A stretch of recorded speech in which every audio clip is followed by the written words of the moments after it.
Jeg har lige fundet kaptajn Sortskægs logbog i et munkekloster. Der står, at om morgenen den 13. februar 1634 ankrede de over et stort rev. Den samme aften blev de angrebet af pirater. Efter en times kamp brændte skibet og sank. 10 døgn senere blev kaptajn Sortskæg fundet klamrende til sin logbog. Den fortalte om små undervandsvæsener, der ikke var større end hans tommelfinger. Der var ikke nogen, der troede ham. Men der er noget ved hans historie, der får mig til at tro, at det er sandt.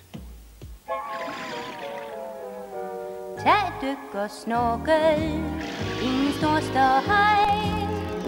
Her i Snorkeland er plads til dig og mig.